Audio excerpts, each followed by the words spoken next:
hoping he would come out instead of getting bit by a dog, but he stayed in there. Come on out, we'll talk. All right, dude, you don't have any weapons on you, do you? Come on out here. Say something to your friends, the danger, you put them in. There you go, sir. Come on, we'll go find out.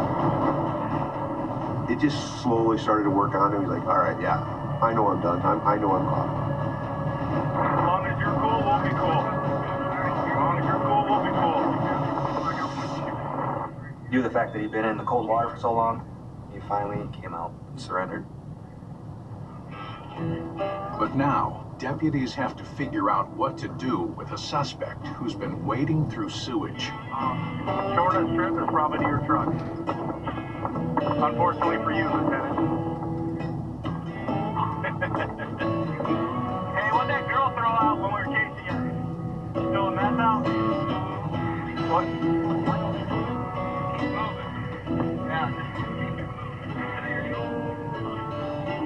Yes, I pulled rank. That's one time I will say in my career that I pulled rank, that I wasn't going to put somebody from a sewage lagoon into the back of my pickup truck. Hey, what's your name? Take the cup off. Take this off, all right? We'll get this blanket on you because you get out of the in a hurry. A man Oh, I guess it's okay. Do I go through the red light?